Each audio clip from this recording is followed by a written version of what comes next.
Hey everybody, just going to take a quick break from the show and tell you about Noom. Has Noom helped you? I believe it has. Oh, that's got an app. You can do tracking. It's terrific. It does. Noom builds personal plans that can meet individual needs. That's the thing. Takes into account any dietary restrictions, medical issues, other personal needs. That helps build a plan that works for you. And yes, so I know that you've had your own personalized program here that you've been working on.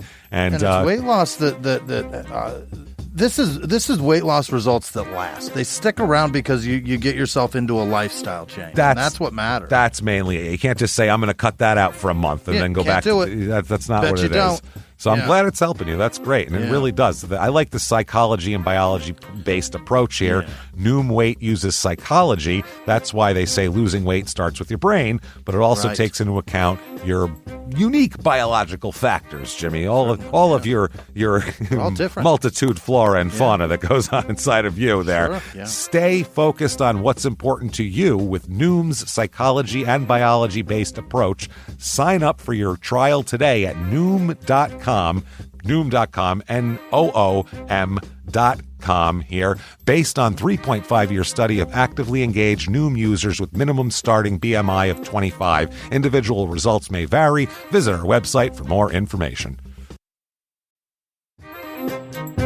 Hey everybody, just going to take a quick break from the show to tell you a little bit more about Rocket Money. It's the start of a new year. It's the perfect time to get organized, set your goals, prioritize what matters most. And for me, top priority is getting myself together here. Financial wellness, doing that, which that feels important, just feels like adult stuff that you have to do. And thanks to Rocket Money, my goals feel achievable now. They show me all my subscriptions in one place, help me easily cancel ones I forgot that I've been paying for, which happened to me, absolutely happened to me. For years, I was paying for something. I was like, what is going on here? Rocket Money found it and saved me lots of money since then, because it's been a while. So they did a great job here. Rocket Money is a personal finance app that helps find and cancel your unwanted subscriptions, monitors your spending, and helps lower your bills so you can grow your savings. Rocket Money has over 5 million users and has saved a total of $500 million in canceled subscriptions, saving members up to $740 a year when using all the app's premium features. Cancel your unwanted subscriptions and reach your financial goals faster with Rocket Money. Go to rocketmoney.com/smalltownmurder today. That's rocketmoney.com/smalltownmurder. rocketmoney.com/smalltownmurder. Now back to the show. Welch's knows some things make zero sense, like why the algorithm knows your music tastes better than you do. But zero sugar and full flavor? We made that make sense with new Welch's Zero Sugar. All that passion fruit or tropical punch goodness and none of the sugar. You gotta sip it to get it. New Welch's Zero Sugar. Let's fruit stuff up.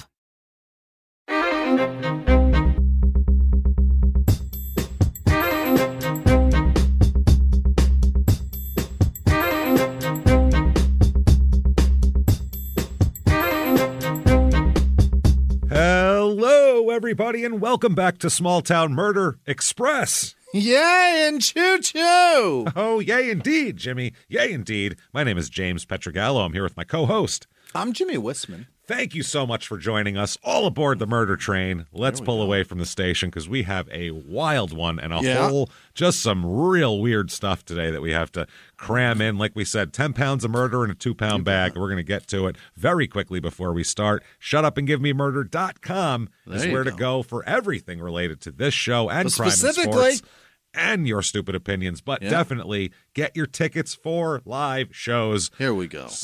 Minneapolis is the one we're really telling you about right now. September 20th, the State Theater. It's gorgeous. Yeah, it is this big, beautiful theater that's way too nice for us. So come on in and hang out with us. It's going to be amazing and will be our biggest show ever if you sell it out. So absolutely, we're jacked for that. And we also have Milwaukee at the Pabst, which is also amazing the next night. Very we next can't wait. Night. And that's just about sold out, but there's a couple tickets left. I think you can get in there and get those. So do that. ShutUpAndGiveMeMurder.com. Also get for the rest of the year as well. There's tons of those shows are selling out quick. So get your tickets now. Even Boston and New York in December, just about almost done in New York here. So it's crazy. In Terrytown. Get your tickets right now. ShutUpAndGiveMeMurder.com. definitely right now. Patreon is where you go if you can't get enough of what we put out there for you. Patreon.com/crime and sports is where you get all the bonus material.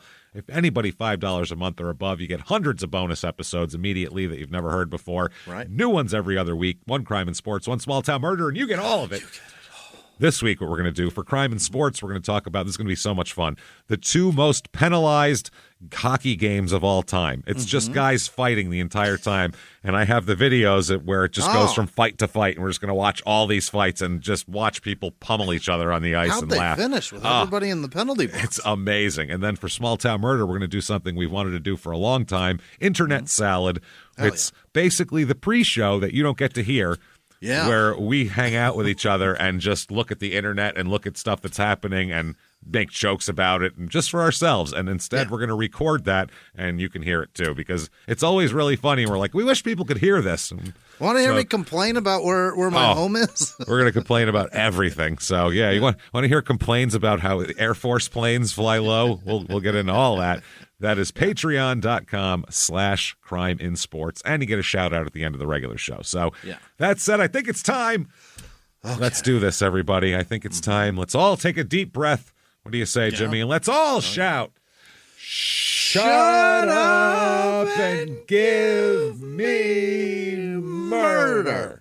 Let's do this, everybody. Okay. Let's go on a trip, shall we? Yeah. All right. We are going to Ohio this week. Oh, no. We're going to, no.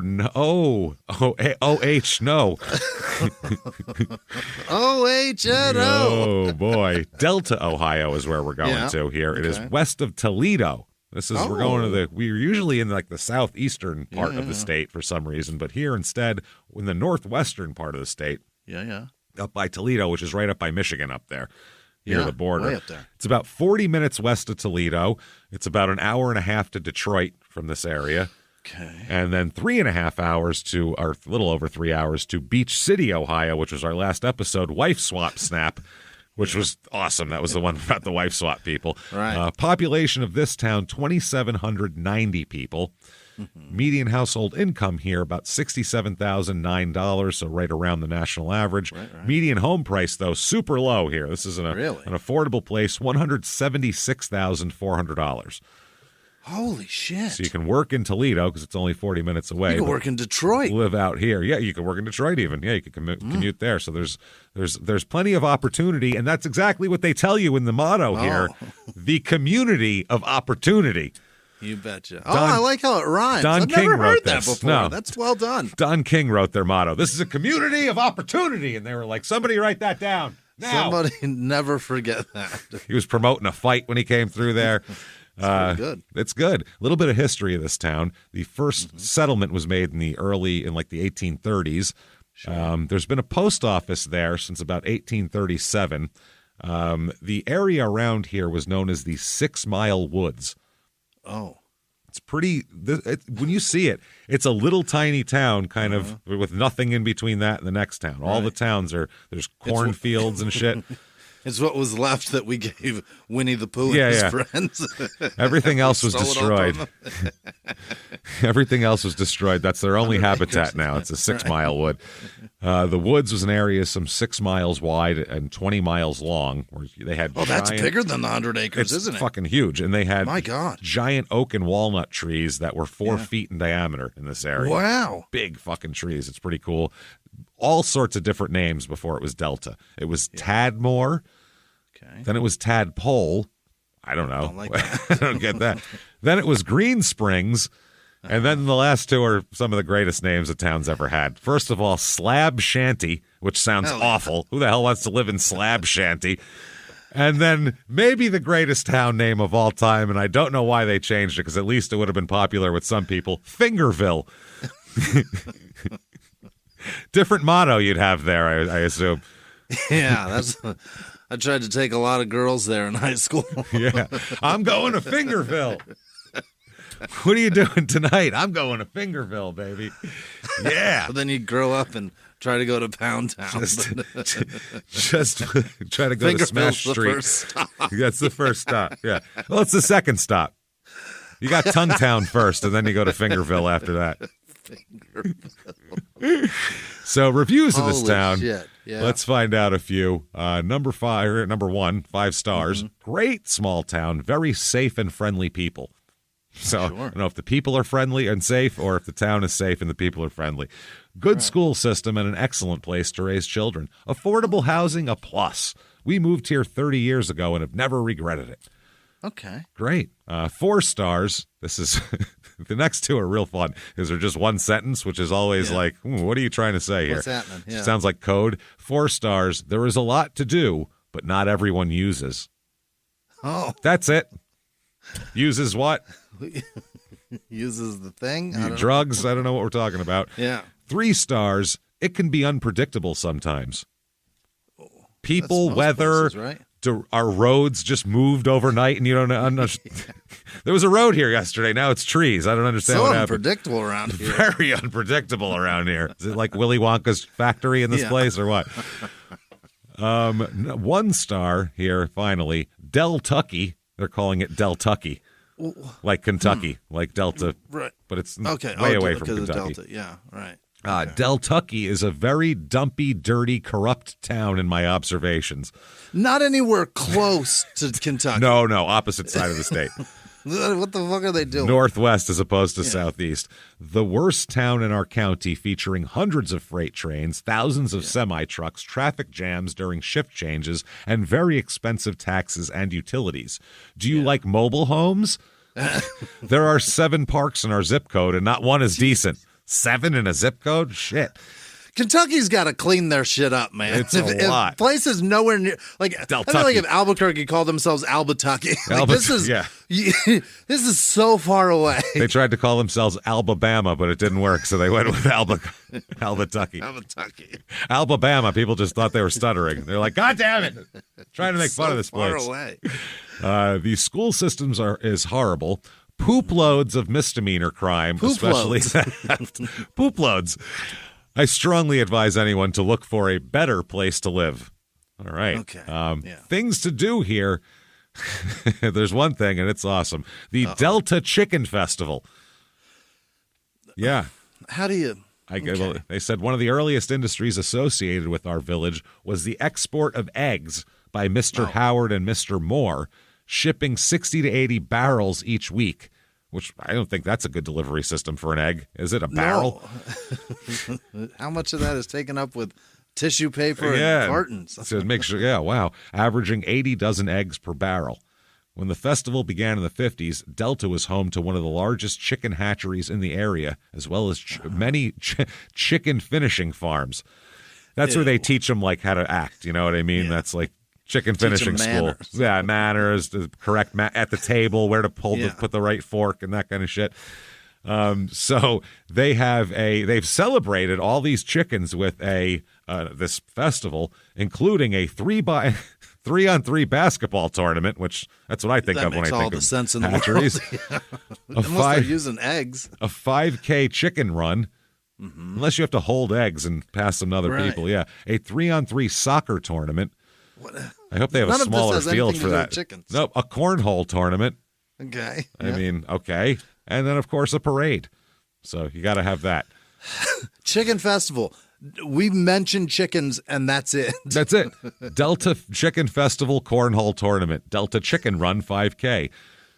It's just all put chicken in the name. Just call it chicken. That's it. Yeah. What do people like to do? Oh, they don't like to do shit that has to do with chickens? They play basketball and play soccer. All right. Well, fuck it then. Fuck the whole chicken thing. We'll just call it chickens, and then we'll just call it the Delta Festival. But there will be chicken available to eat. Okay. Well, then, it's a chicken festival. Don't worry about it.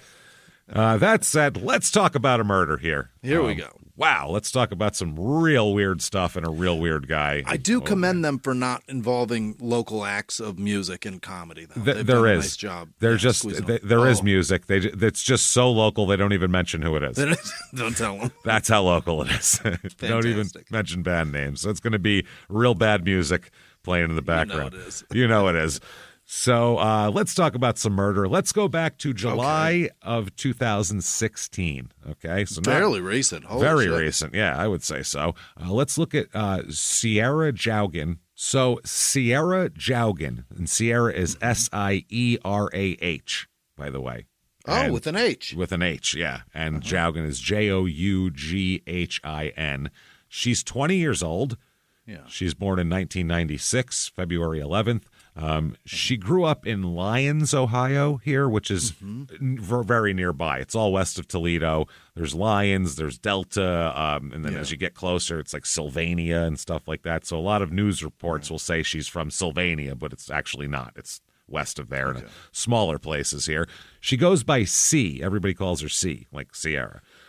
Right. So it starts with an S. Yeah. CE is how they spell it. Yeah. That's C. She goes to the University of Toledo currently and will be going into her junior year in the fall.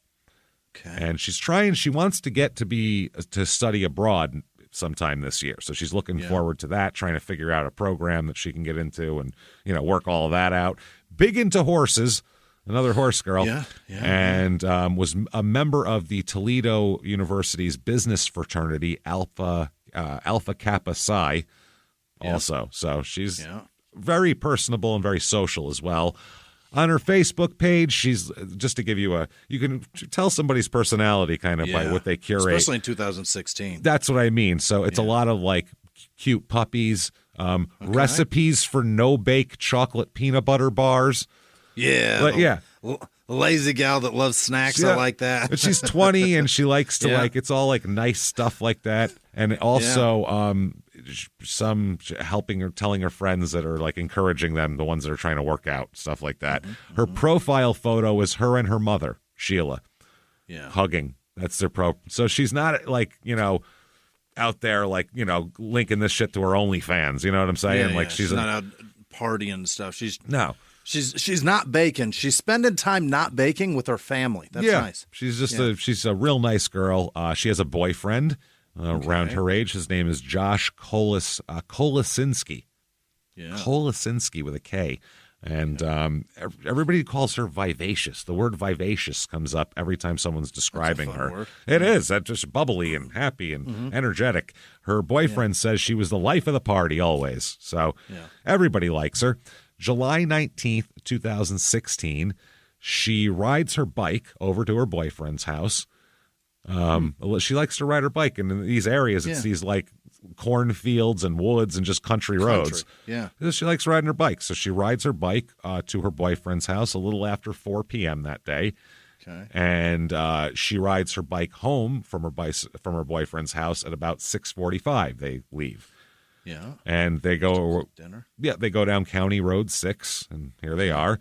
And she lives on County Road 6, by the way. Sure. She's heading there.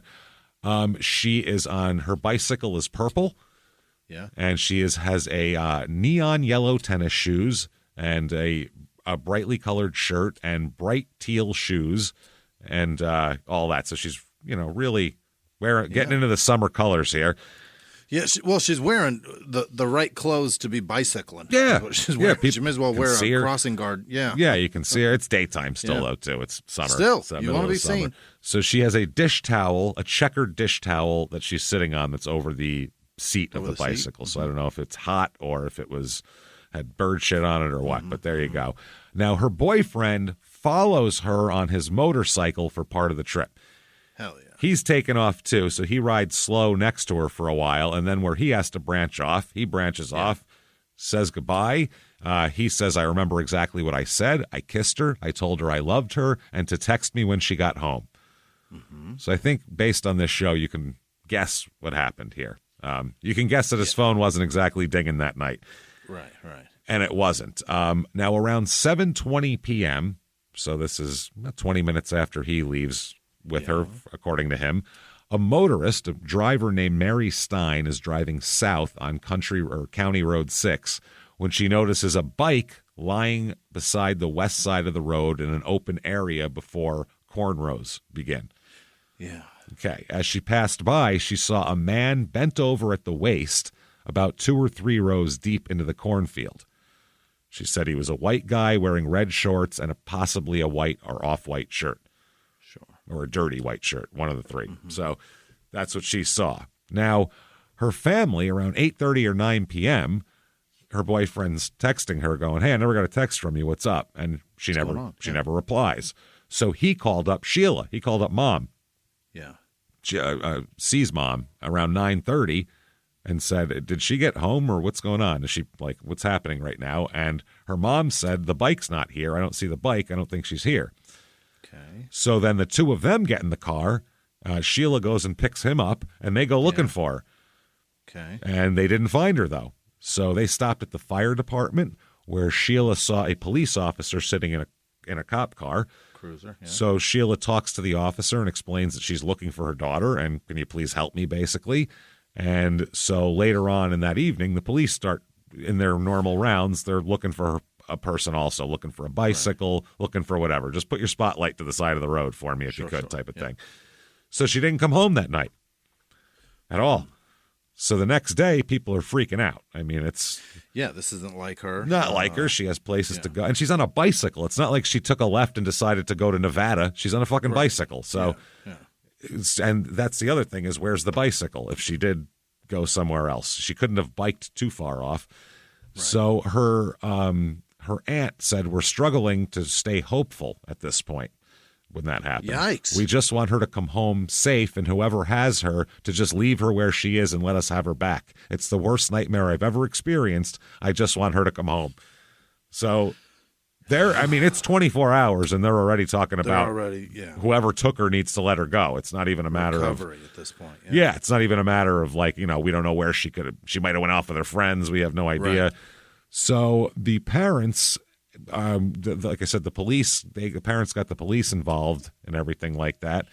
And Megan Roberts, who is a special agent with the Ohio Bureau of Criminal Investigation, gets a call around 1 a.m.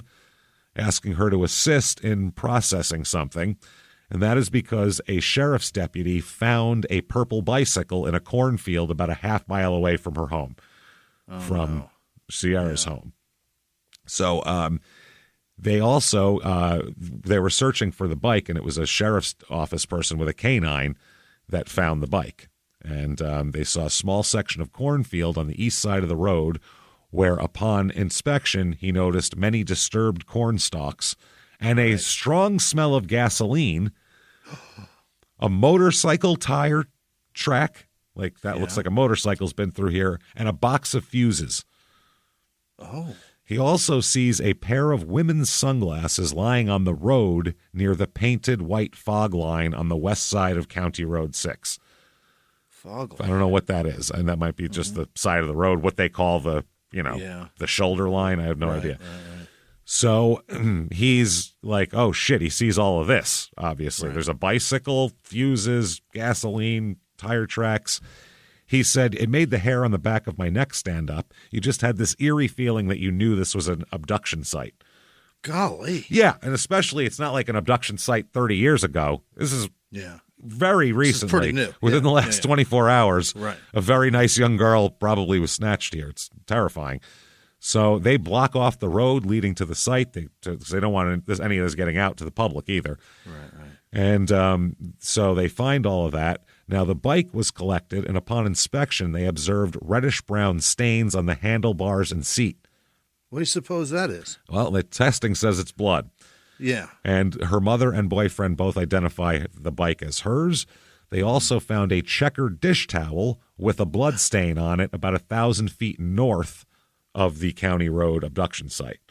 Oh. That's the towel she was sitting on. Right. So the FBI is alerted of all of this, and they get involved too. This is fuck this up. This is a missing, pretty college girl. This is all hands on deck fucking time here. This is very interesting that everybody country is so far taking this dead ass serious. Serious, jump. Yeah. That's very important. Oh, for real. Yeah. Nobody is like, who knows? She could have went somewhere. Yeah. None of that shit.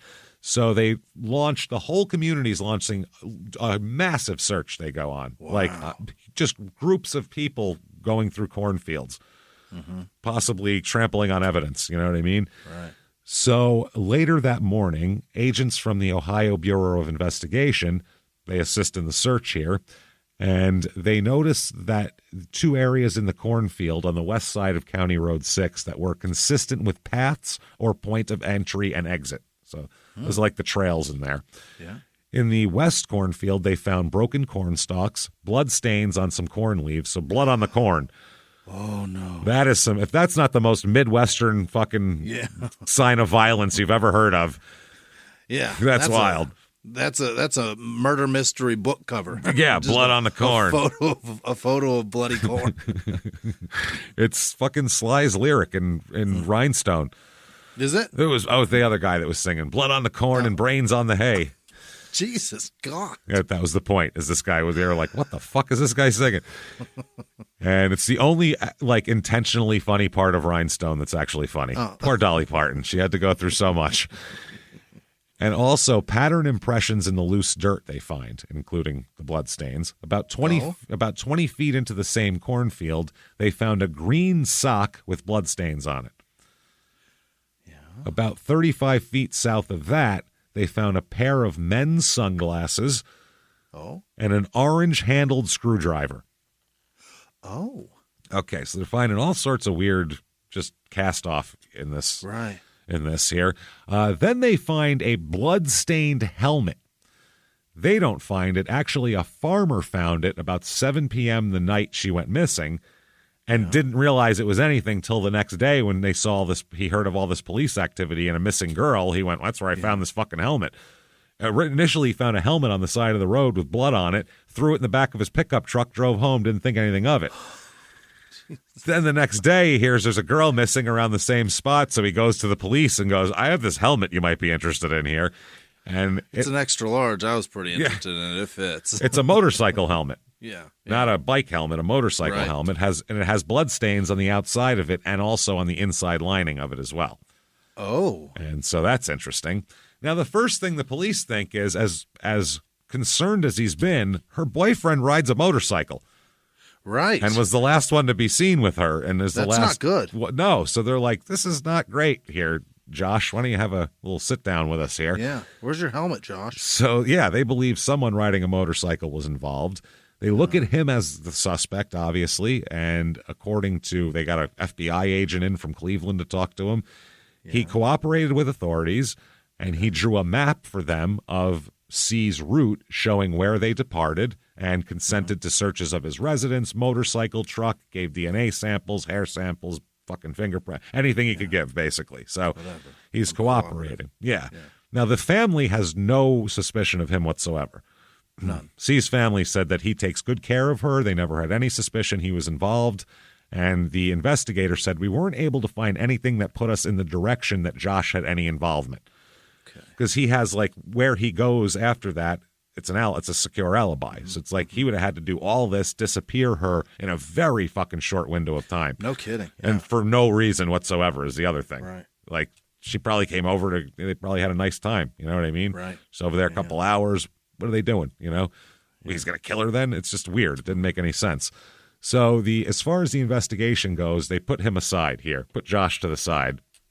And they said it might have been a stranger, which is such a rare thing that a grown woman would be abducted by a stranger. I mean, it happens. We've done the show, but it's much more rare than the boyfriend doing it, especially with the motorcycle. Right away, within 24 hours, there's tons of people putting up reward money. An anonymous donor offered a $100,000 reward for her safe return. Wow. All this shit, right? They're canvassing the area. And they said they had several stops they wanted to make it because they wanted to go talk to residents in the area. These are spread apart properties, mind you. This isn't, suburbs like all properties lined up. So this is kind of farmland out there. They got room. So they do kind of background. They get criminal records of everybody in the area. And so anybody with a criminal record, especially any kind of violent crime in their past. They're about to talk to some police. They're going to talk to somebody now, yeah. One of the first people they talk to is James Dean Worley. Yeah. Oh. And he's born in 1959, so his parents were just douchebags. Big rebel without a cause. Yep, named him. He died in an accident before his time. Like naming your kid Kurt Cobain Whisman, you know what I mean? Somebody's done it. Oh, but they absolutely have. There's probably 30 of those kids in this country. Guarantee you there's way more than that. Yeah, probably. All of them. How many Janis Joplin McCartneys are there or whatever? That's a bad example because that's Janis Joplin Johnson. Yeah, there's a lot probably from then. Yeah. So they go over to his house and have a chit chat with him. It's at 10627 County Road 6 is his address. Hey everybody, just going to take a quick break from the show to tell you about the safest sponsor ever, Simply Safe. Absolutely, these people will keep you safe. It's amazing. You know that every 26 seconds a burglary takes place in the United States, according to the FBI. That means that by the time this podcast is over, dozens and dozens of homes will have been targeted, ransacked. God knows what happens here. So protect your home before it's too late with Simply Safe proactive security system. Simply Safe helps stop threats before they even have a chance to break in. Named Best Home Security System by U.S. News and World Report 5 years in a row.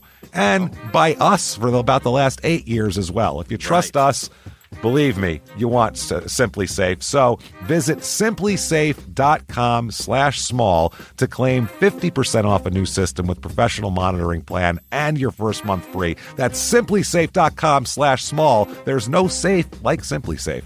Now back to the show. This show, Small Town Murder, is brought to you by BetterHelp. Get yourself some therapy, everybody. Honestly, here. We often hear about, red flags that you should avoid. Hey, that's a lot of a thing. It's become a real phrase now, real cliche. But why don't you focus also, you look at green flags in friends and partners. Look for good things as well. Right. And maybe you're not sure what that looks like, though. Therapy can help you figure that out. What are positive things? What are the green flags? And then you can practice them in your relationship. It's absolutely a fact. And so, honestly, we absolutely are huge advocates for this. It really, really helps. BetterHelp is fully online, making therapy affordable. It's convenient. They serve over 5 million people worldwide. You can access a diverse network of more than 30,000 credentialed therapists, wide ranges of specialties there. Here's the coolest part. You're not getting along with your therapist, you're just not feeling it, you can switch at any time, no extra charge. Wow. The thing is, they want you to get help. That's it. And you can do it with BetterHelp. Discover your relationship green flags with BetterHelp. Visit BetterHelp.com/smalltownmurder today to get 10% off your first month. That's BetterHelp, HELP.com/smalltownmurder. Now back to the show. Which is pretty close to where she disappeared. Really? It's on the same road. It's, within a couple miles. That's not good. So they stopped to ask him if he knew her or whether he had any information. Now, little background on old James Dean Worley here. What's he got? Quickly. Well, little background. His parents, James Sr., by the way, he's a junior. Yeah. So somebody was James Dean before James Dean. That's amazing. I don't know how I missed that detail when I was doing this. They're married in 1941. They had 3 children, Cynthia, James, and Mark. Mark being the youngest, James the middle child.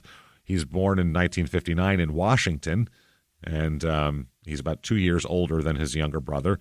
They moved to Waukegan, Illinois, then moved to Ohio, where they ultimately end up in this county here. Right. According to him, he's lived at the same property now that they're questioning him on from the 3rd grade until here you are standing in front of me. Is that right? On this same property, and he's in his 50s. And he's lived here since he was 8. He ain't leaving. Never, no, he's not leaving. Never left, and never at all. And at this point, his mom is sick as well, and he's kind of his mom's caretaker. His brother also lives on the property, but in a separate trailer, kind of off in his own area of the property. Nice. Yeah.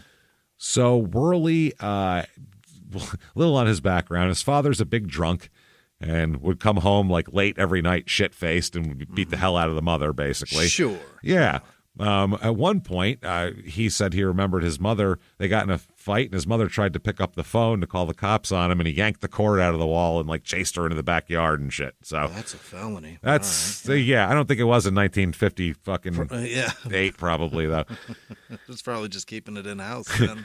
The sister remembered in that same episode that her father had a butcher knife in his hand while he chased his mother, and that the sister attempted to help her mother escape through a bedroom window. Unbelievable. When he was about 5 years old, James, the mother was granted a divorce from the father based on gross neglect of duty and extreme cruelty. Yeah. So they stayed with the mother. They didn't see the father for a long time, but they said they began to see him about every 6 months for 7 hours at a clip. It's a good dad. It's about 14 hours a year he's doing here. It's not good.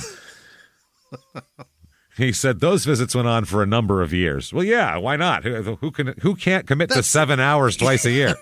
It's the easiest fathering I've ever heard That's fucking simple. So in 1969, when he's about 10, Worley's mother marries another guy named Jack Shepard, and he liked his stepfather, and he never talked anything bad about him, said he was a good guy and all that kind of thing.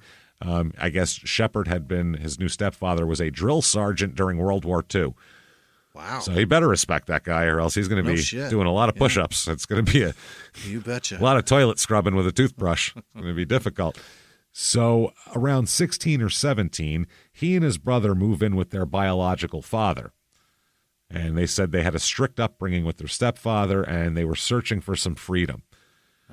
So James Sr. didn't beat the hell out of the kids, but he's a definite drinker, as we've talked about here. Love that. One time, when the sister was about 16 years old, apparently, and this is weird because, like, the stepfather who James has never had anything bad to say about, right? He's about 16 years old, or she's about 16. The stepfather began trying to have sex, trying to molest the fucking stepdaughter, James's sister. He has nothing bad to say about this. No, and the sister said he grabbed me and threw me down and tried to rape me. Yikes. On 2 different occasions this happened while he was raping her. James walked in and saw it and then left, and they've never discussed it or anything. And this is a guy... he's been seen twice doing it. Yes.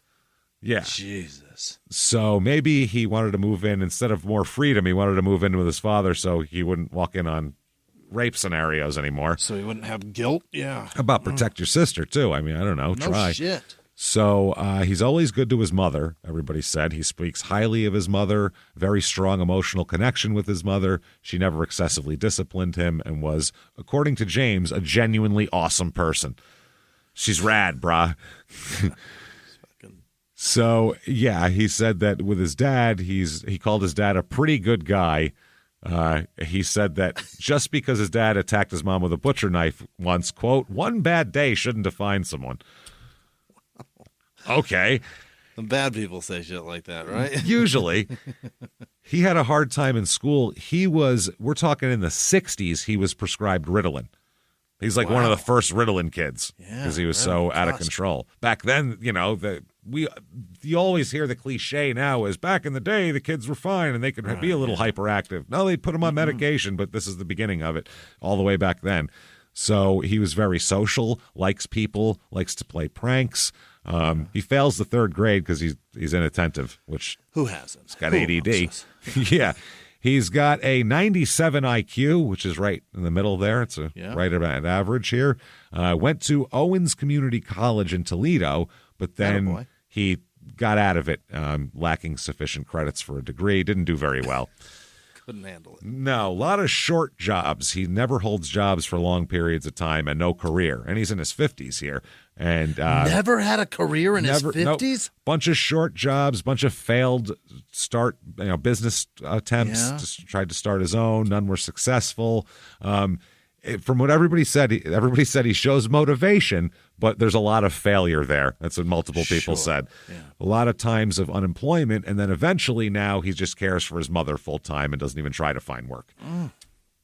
So probably lives off her Social Security or whatever. Right. So the police are talking to this guy. They said he's very friendly at first. He invited him into the living room, and this is like an FBI agent, a State Bureau of Investigation guy, local police. The whole crew is there. They talked to him for about 90 minutes, and they asked him, what did you do that night? And, he said, well, I was fine. He said about 5:45 or 6 p.m. on July 19th, he took off out of his property on a motorcycle, but the motorcycle stalled when he was driving on County Road U. He said he got it running again, but it stalled again when he was driving on County Road 6. He said he stopped near a cornfield that abutted a wheat field, where he saw a blue bike and a light gray bike laying on the ground. He said he pulled his motorcycle into the cornfield out of the view of the road because he planned on Rod stealing one of the bikes and riding it home. Okay. Because he couldn't get his bike running. But he changed his mind and said he went back to back and forth in his head between getting his motorcycle running, trying to fix it, and then riding it home, or just walking it and pushing it home, which is a long, heavy walk. He said he didn't see anyone at all on his trip, and he got home around 10 p.m. So what he said is, I went out on my motorcycle, and then I have no alibi for about 3 hours in the whole window when this girl was taken, and then I was home. And I was just real occupied with a motorcycle that nobody ever saw because I hid with it. Because I hid it. I didn't want anyone to see it on the side of a country road. Yeah. Then he told the investigators he lost some belongings when the motorcycle broke down. Oh, no. They're like, oh, yeah? Which ones? And they said, a helmet, some fuses, a screwdriver with an orange handle, and my sunglasses. All those things, huh? When he gets off his motorcycle, everything on his person explodes off of him in 5 different directions, apparently. Sunglasses shoot off, fuses fly out. So he said, I didn't do anything several times during the interview, and then asked... When you say fuses, you're talking about like electrical fuses, yeah, yes? Yeah, I think so. Yeah. It's just fuses. It's got to be. So it's got to be, yeah. Why would he have fucking explosive fuses? Right? No, nothing like that. So he also multiple times not only said I didn't do anything with this girl, he also asked multiple times whether they had any evidence against him, like fingerprints or anything. I didn't do anything, but do you have evidence that I did anything? Do you have my semen or blood anywhere? Anywhere? The Cleveland FBI agent said Mr. Worley makes a statement about he was riding a motorcycle and his bike is having issues. It sputters out. He goes into a cornfield and he mentions that he lost his helmet, his fuses, his screwdriver, and sunglasses. That same guy said, I kind of had to stop my jaw from falling. None of that had been released to the media yet. Oh, shit. So this is all the shit they found. And he's saying, all that stuff's mine. And there's blood stains all over everything. So he goes on to say it was a huge surprise for somebody to place themselves at the initial scene without really any provocation. He said that, of course, set off our alarm bells like crazy. Yeah. And if that didn't set off alarm bells, then they look into his past and go, holy shit. Listen to this. July 4th, 1990, 26-year-old Robin Gardner was riding her bicycle On the 4th of July. On the 4th of fucking July, riding her bike in a rural area of this county. As she was nearing her house, she got hit in the bike tire from behind by a red flatbed pickup truck. Oh. So it knocked her off the bike onto the side of the road. The driver, who we find out is James Worley, asked her if she was okay, then bashed her in the back of the head with a hammer and put her in a chokehold. Oh, my God. Yeah, I would say. He held a screwdriver to her throat. This guy. And threatened to kill her if she didn't get in the truck. He said, do what I say or I'll kill you. I'm serious. I'll kill you. So he gets her in the truck and he's holding the screwdriver to her and he tries to handcuff her hands behind her back. Which would be fucking terrifying if all of this isn't terrifying. He got it on her one wrist, and somehow she broke away and popped the door open and got out and just fucking bolted down the highway or down the county road with a handcuff hanging from her wrist. On her wrist. Luckily, there's a motorcycle coming down the road here. She waves, and literally just jumps on the back of the guy's motorcycle. Doesn't even fucking talk to him. Just jumps on and goes, get the fuck out of here now. Go. Everybody's got a goddamn motorcycle. And this guy's like, sweet, chick on my bike. Yeah. He's like, they're fine. They were Dad right. This said thing's they'd be jumping all over me. Fucking man, that dealer was on the money. So, by the way, they had to like cut the handcuffs off her. None of their handcuff keys at the police department would fit it. They couldn't get it off of her. And they didn't know who did it, so they couldn't get the key. Oh, no, they knew who the fuck did eventually. it. Yeah, because she knew the truck and knew everything. And he lives in the area. So she jumped out of the truck and, fucking took off. Saved her own life. She said, I was screaming in the cornfield at the top of my lungs, a blood-curdling scream, a scream I didn't know I had in me. And, so she got out. She suffered a concussion and a fractured skull from being bashed in the head with a fucking hammer. And he was convicted of abduction at this point. Yeah. He ran a lawn mowing business at the time. He denied that he tried to harm her at all, even though he almost ran her over and then hit her with a hammer. And she has a fucking skull fracture. He said that they got in an accident, his flatbed pickup truck and her bicycle, and that she was trying to leave the scene of the accident, so he was trying to restrain her. This is all he was going by the book here. That's all it is. Who's got cuffs? Yeah. He said that's what he did. He said that she caused the crash when she cut in front of him on her bicycle. And to the court, he said, my family and myself are good, decent, and very honest people, he writes in a letter. He's sentenced to, you, sir, may fuck off, 4 to 10 years in prison. Whoa. Yeah. And they didn't buy his fucking story. No, not at all. They were like, no, a girl got bashed in the head with a fucking hammer and she had a handcuff on her hand. Why would you restrain her that way? Yeah. That's insane. Who would have handcuffs to restrain somebody that just got in an accident with them? I just hit this young woman in the head with a hammer and put her in cuffs because she was trying to leave the scene of a bicycle accident. Well, that seems proportional, right? Yeah. So the Department of Rehabilitation and Corrections reports indicated that he had adjusted well to prison, completed various programs, and that he treated staff and fellow inmates well. He is released. Yeah, you can never do anything like that ever again. He's released in December 1993.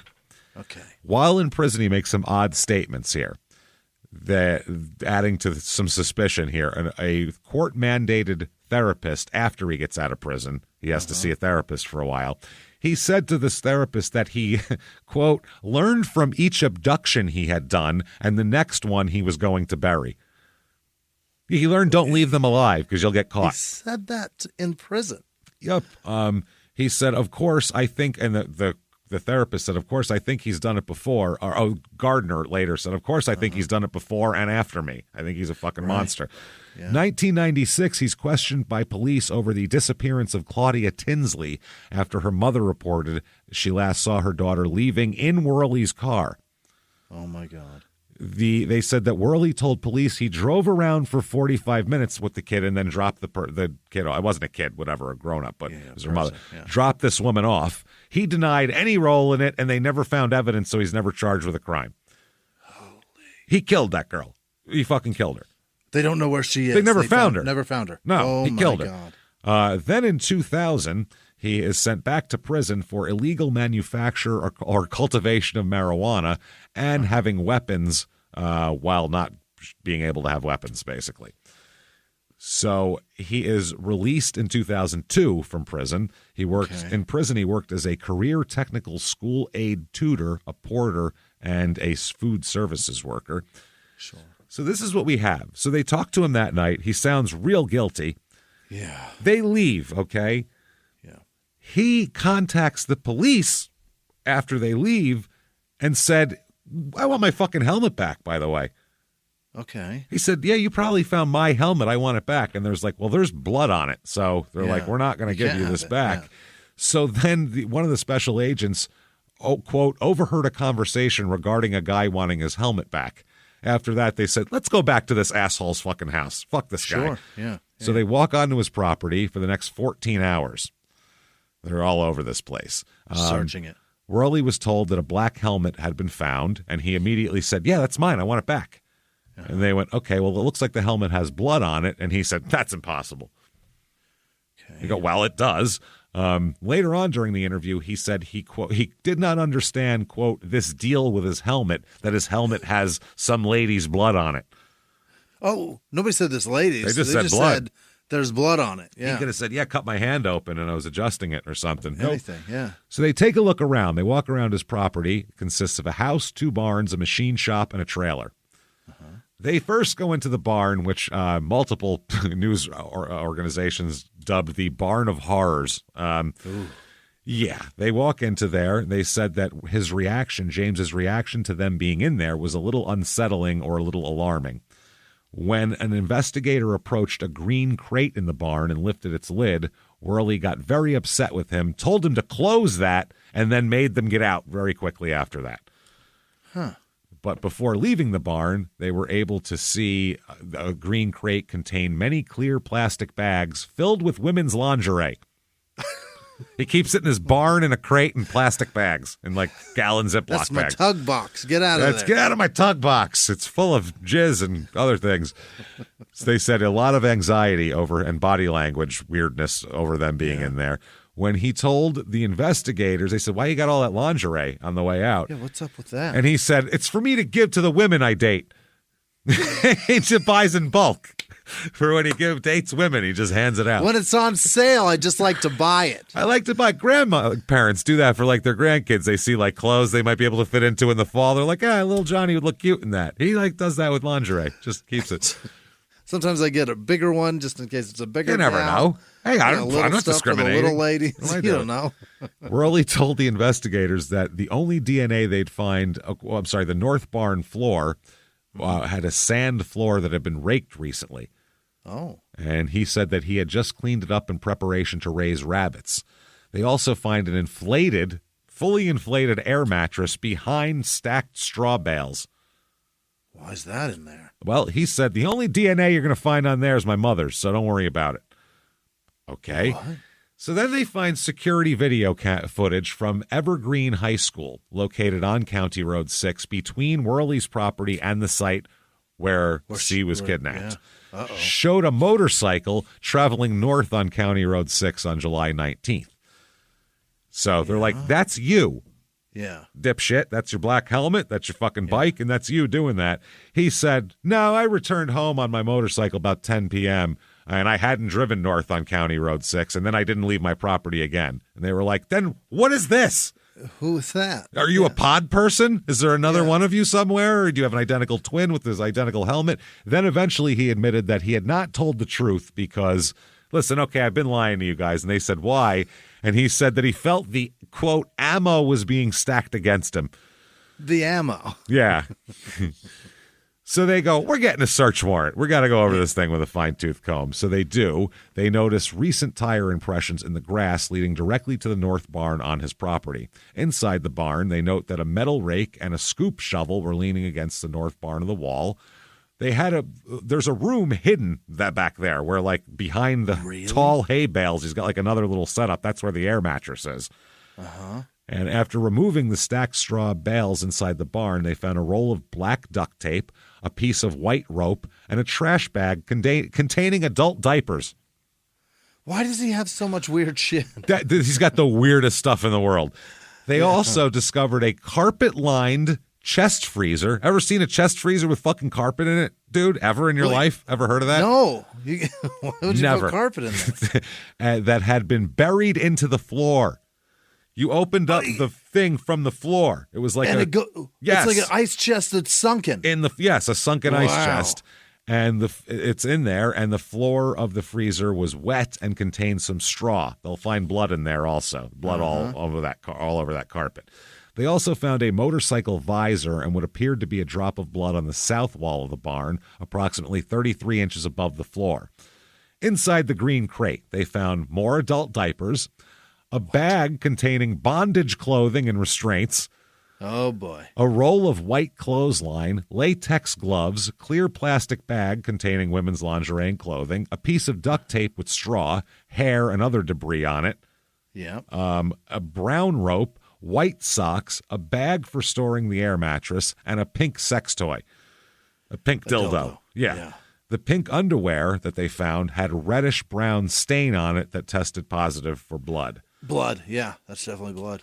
Inside the machine shop, they found his motorcycle, which had pollen and weeds stuck to it, more adult diapers. What is the deal? And he doesn't wear adult diapers, by the way. He doesn't have like an issue or anything. A tool board that had a compartment for ammunition, handcuff keys, 2 sets of handcuffs with key tied to them, a zip tie, and a bottle of bleach. What is his deal? It's like he set up a murder fortress, this whole place.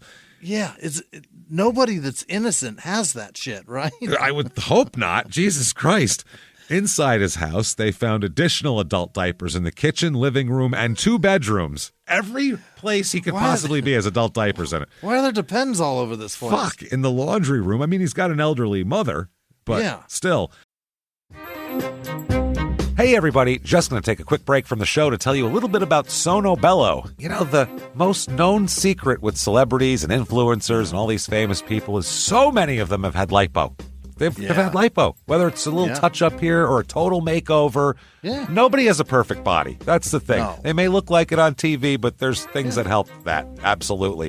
Lipo now has changed, and Sono Bello's been at the forefront with using LAL technology and getting those beautiful and natural outcomes for each person. Looking real natural. Our friends at Sono Bello are offering their best deal. You're now included in their winter savings event, but appointments are limited, so please get on this. Sono Bello doctors are masters in micro-laser fat removal, a brilliant technique that removes stubborn fat permanently. Wherever your problem areas are, tummy, love handles, thighs, arms, it's gone in one comfortable visit. Eating healthy and workouts are great. Keep doing that, but if you want to lose that stubborn fat in one visit, check out Sono Bello. Save big during their winter savings event. Schedule your free consultation now at sonobello.com/smalltownmurder. That's sonobello.com/smalltownmurder. Now back to the show.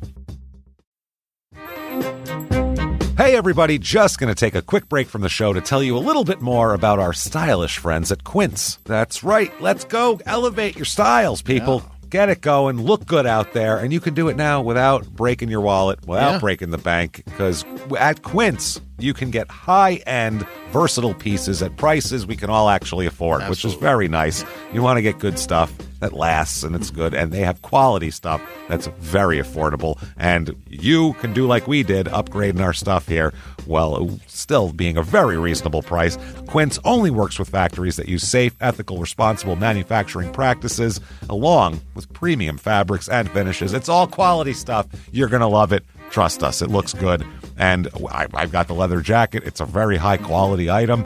Real nice, soft leather. Yeah. Jimmie's got his linen pants he's rocking. Yeah, they're terrific. Come on, be like us. Be fashionable. Get in there with Quince. Indulge in affordable luxury. Go to quince.com/smalltownmurder for free shipping on your order and 365-day returns. That's QUINCE.com/smalltownmurder to get free shipping and 365-day returns. Quince.com/smalltownmurder. Now back to the show. Hey everybody, just going to take a quick break from the show to tell you a little bit about a very cool place, Thrive Market. Yes, we are both looking to get into the healthy swing this year. The problem is I don't know what's in everything, and I don't know if even I'm qualified to even read the labels to know if that's good or that's bad. Right. There's chemicals in things, and there's things floating around. I don't know what I'm doing out there. One of my favorite features, and I know you were talking to me about this, is the Healthy Swap Scanner in the Thrive Market app. Yeah, it's simple. You scan any item, and it'll instantly suggest a cleaner, healthier grocery alternative, which is it's great. Amazing. Yeah. That's great. Thrive Market also takes the guesswork out of finding these safe, healthy foods. For example, like I'm trying to get my protein intake up for energy. I'm always moving around. I need stuff, and I love that you can filter their site by the high protein options. Nice. It's very cool, and you can personalize this portion, and you can put filters on it. And get ready. You should be ready for a junk-free start to 2025. Get ready for it and head to thrivemarket.com/smalltownmurder and get 30% off your first order plus a free $60 gift. That's THRIVE market.com/smalltownmurder, thrivemarket.com/smalltownmurder. Now back to the show. And this is like depends for like a whole family. This isn't just one person's worth. It depends all over the place in case somebody shits their pants. That's it. In the laundry room, they find a gray T-shirt, size extra large, in the washing machine. Debris was present on the left sleeve, and the shirt was damp. They recovered a dirty pair of men's black denim jeans from his bedroom. Also found a computer tower and a pair of black boots caked with mud. Yeah. They so the clothes he said he was wearing on July 19th was a cream-colored shirt, by the way, white or off-white. Yeah. His vehicles, a red Chevy S10 pickup truck and a green Dodge Dakota pickup, were also searched. It had not make either of those anymore. Neither. They're both completely fucking discontinued. They had it had not rained recently, but the red pickup was wet and had standing water in its bed. Okay. They recovered the following items from the red pickup: a can of pepper spray in the driver's side door pocket. A black ski mask. What is he doing? Work gloves, an ear warmer, which is like a headband type thing that's bigger, a roll of duct tape, and 7 24-inch zip ties in the rear pocket of the passenger seat, 3 of which had already been connected. From the green pickup truck, the Dakota, they collected white rope bundled with black electrical tape and zip ties under the driver's seat and under the floor mat of the driver's seat. So they had it all over. He had it all over the place. He's got the most suspicious life on the planet. Remember when Ted Bundy said he just wanted a ranch to like murder and then look over his cattle? This is like what he dreamed of. It. Yeah. Also, they compared tire impressions from the tires on his red and green pickup trucks with the cast tire impressions from the County Road 6 crime scene, and they said that they were consistent with the make and model of 2 tires on his pickup truck. Oh, no. His explanation for all this weird shit, dude. Tell me. What the fuck? He said, well, all these items are for I'm planning a pornography business. And they're all props and stuff for that. Dude, 2016's too late. It's too late. It's over. Yeah. It's already crashing. It's done. But the evidence found on the property was enough to arrest him for the abduction. They said, you have so much abduction shit and there's blood stains. We can at least stealing something. Get you off the street for right now. So he's arrested and charged with abduction. When they get him in there, they take his shirt off and photograph him and see many scratches and bruises on his arms, shoulders, and neck, and a cut on his finger as well. Uh-oh. His keychain contained a unique key that looked like a key to the handcuffs that have been found attached later on. We'll talk about here. Now, the FBI guy said Worley fits the profile of a serial offender and could potentially have additional unknown victims who he could have kept at the above described location. I would say. Yeah. The next day, July 22nd, a volunteer guy who's searching named Scott Hudick is driving south on County Road 7 when he notices an area of disturbance in a cornfield on the east side of the road. He noticed 18-inch wide drag marks in the dirt. That's not good. No. He followed the drag marks for about 25 yards when he noticed that the dirt looked as if someone took a shovel, dug a hole, and reburied it. He said that there was nothing there, but he kept looking around and saw a yellowish latex glove lying on the ground in between the road and the cornfield. So they found the glove, by the way, contained a mixture of DNA profiles with C and James Worley. What? He doesn't know that just because it doesn't have fingerprints doesn't mean you can't get caught with a glove, you idiot. Fucking later that day on County Road 7, the west side of the road, they locate a site and noticing a peculiar section of corn where maybe 3 to 4 feet was missing out of the cornfield. Just no corn there. Yeah. So they began pulling it up, and as they began digging, they started smelling decomposing remains. Oh, no. They found C's body covered with dirt, her wrists handcuffed behind her back, her ankles bound together with duct tape, and her feet bound to her hands with rope. Oh, hogtied the shitty way. Horrible. She was lying on her stomach with her head turned to the side. A rubber cone-shaped dog toy is secured with a shoelace tied in the back of her head and used as a gag in her mouth. Oh, wow. And there's straw in her hair as well, because they kept finding straw everywhere. She's dressed in a lace-colored brassiere, handcuffs, a rope, and an adult diaper.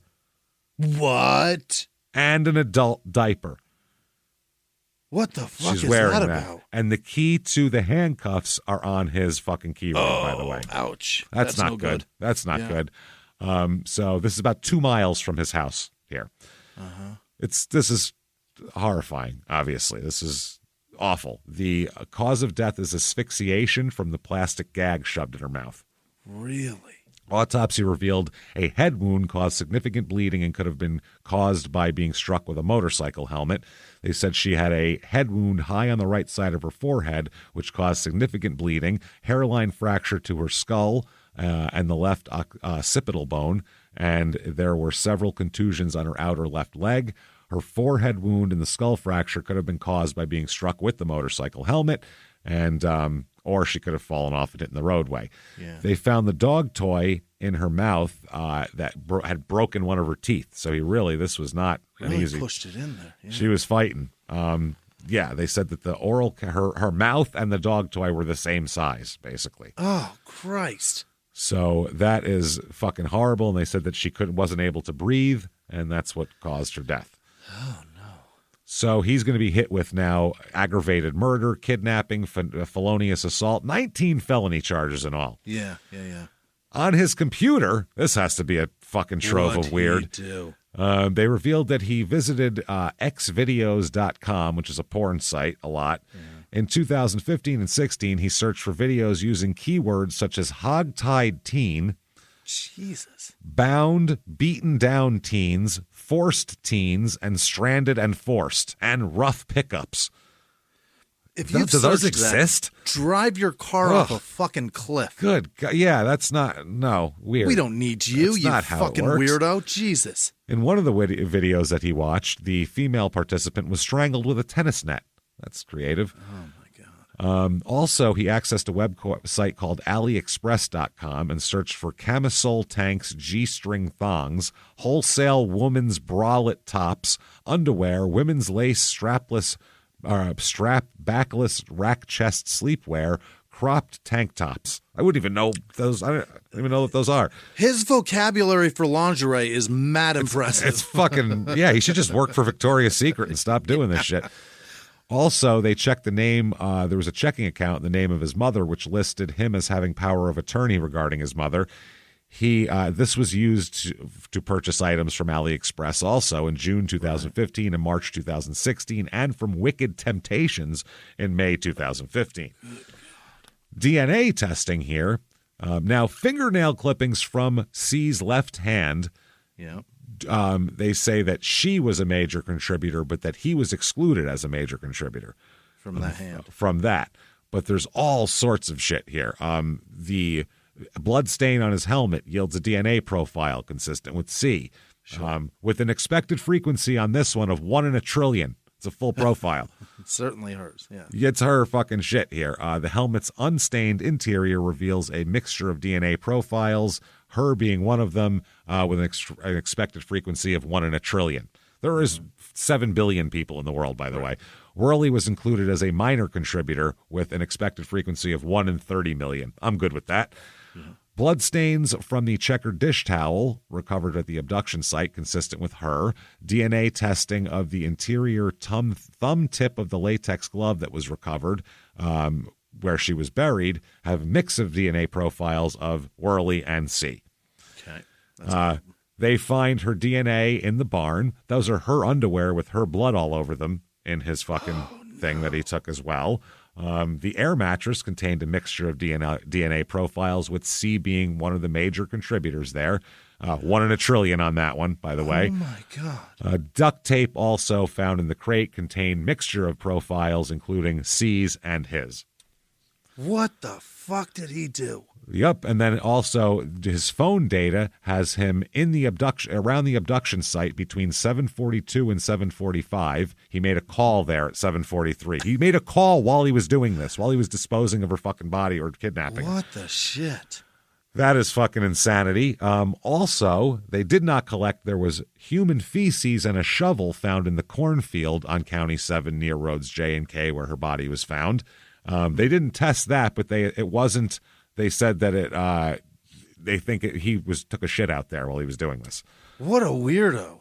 So they think, yeah, he bashed her in the head with a fucking helmet, knocked her off, dragged her into his fucking whatever, and then came back on his motorcycle. Maybe he waited there so long he had to take a shit.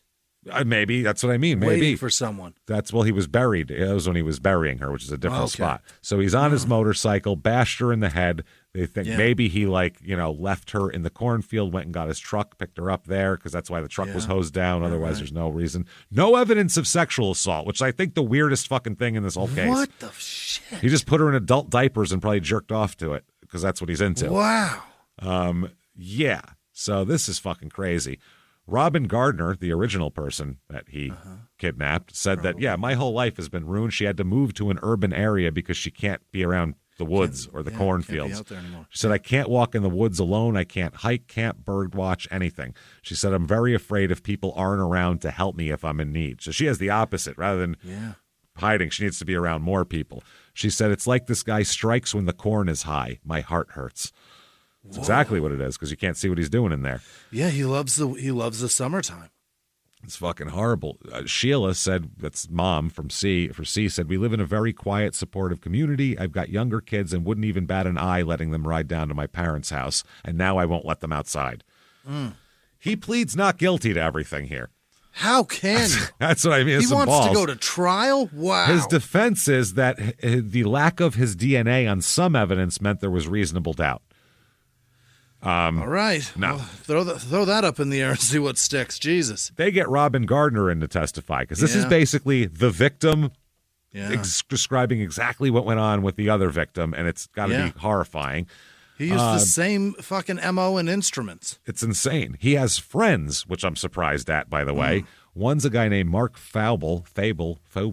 He's a high school friend of his that he still hangs out with in his late 50s. And he said that they'd remained in touch. He said that in 2011 or 12, he knew that James needed a new helmet, so he picked one up for him at an automotive swap meet. And he confirmed the helmet recovered from the abduction site is probably the one he gave him. Yep. Another guy, Jeffrey Whitaker, another high school friend, said that from 2010 to 16, he saw Worley sometimes every week or a couple times a month. They rode motorcycles together, and he said that he was aware that his bike had troubles in 2016, and he used to keep fucking fuses with him. Yep. He said the motorcycle occasionally stalled at corners, and it never left them stranded, though. It wasn't like he's saying that, like the James said. He also said that they watched pornography together. Yeah, that's what you do with your best pal. What 55-year-old men watch porn together? That's fucking weird. You're not 13.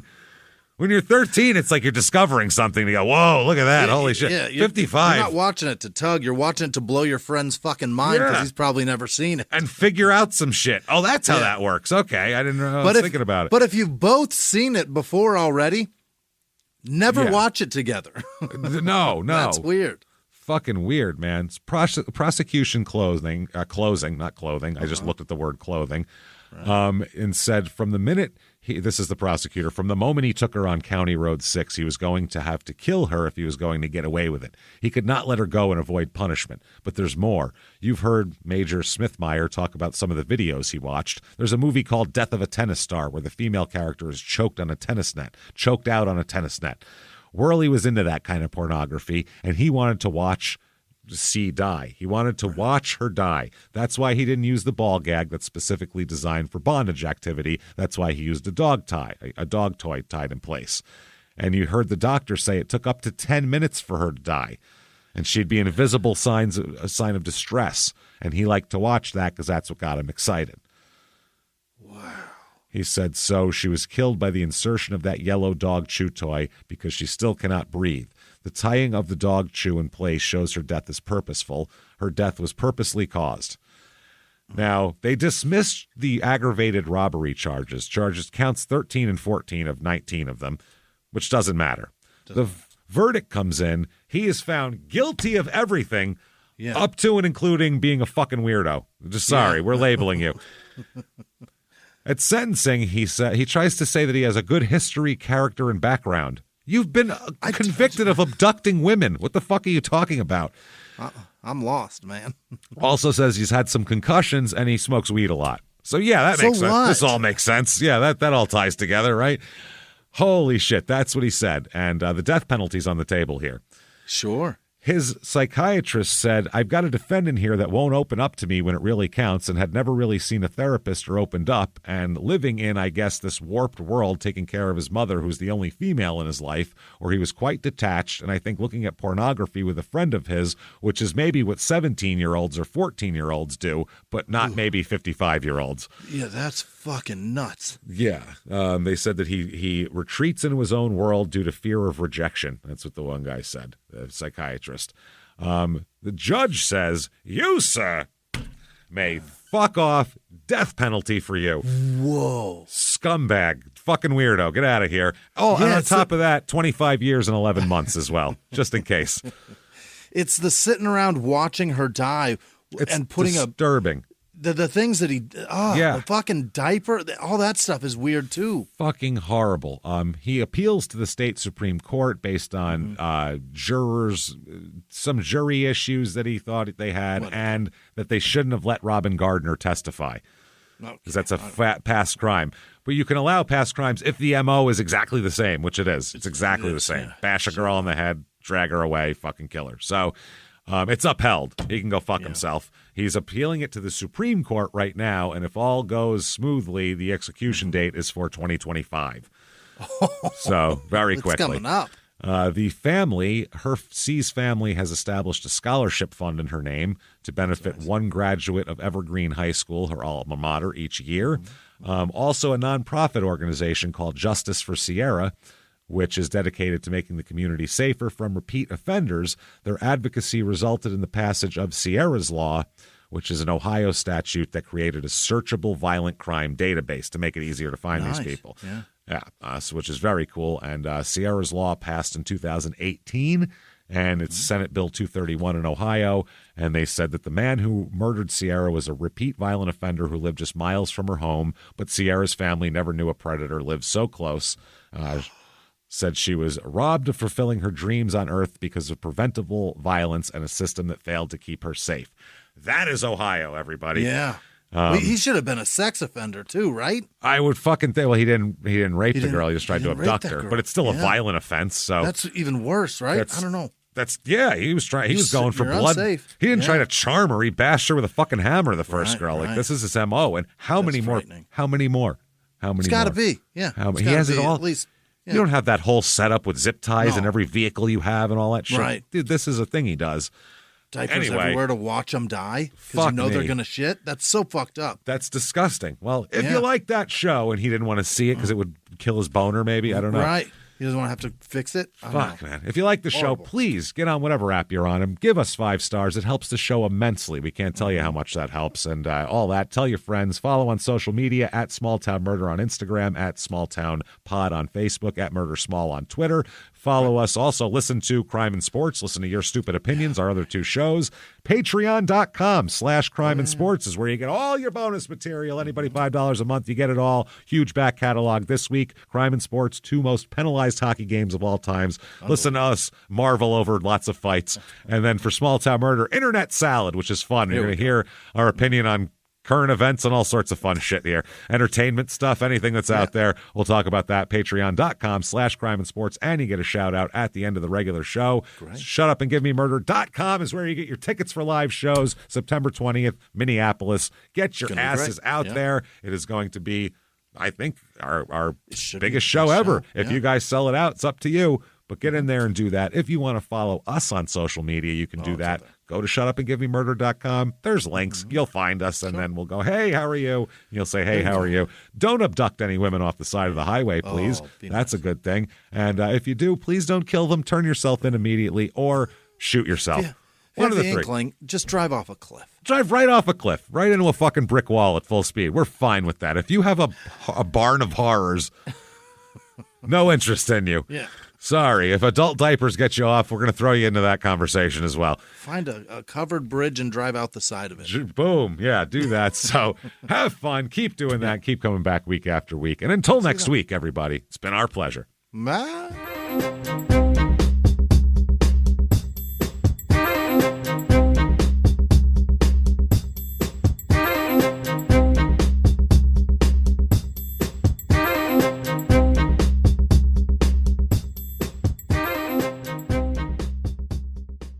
If you like Small Town Murder, you can listen early and ad-free now by joining Wondery Plus in the Wondery app or on Apple Podcasts. Prime members can listen early and ad-free on Amazon Music. Before you go, tell us about yourself by filling out a short survey at Wondery.com/survey.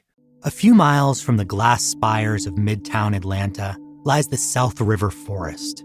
In 2021 and 2022, the woods became a home to activists from all over the country who gathered to stop the nearby construction of a massive new police training facility, nicknamed Cop City. At approximately 9 o'clock this morning, as law enforcement was moving through various sectors of the property, an individual, without warning, shot a Georgia State Patrol trooper. This is We Came to the Forest, a story about resistance. The abolitionist mission isn't done until every prison is empty and shut down. Love and fellowship. It was probably the happiest I've ever been in my life. And the lengths we'll go to protect the things we hold closest to our hearts. Follow We Came to the Forest on the Wondery app or wherever you get your podcasts. You can binge all episodes of We Came to the Forest early and ad-free right now by joining Wondery Plus.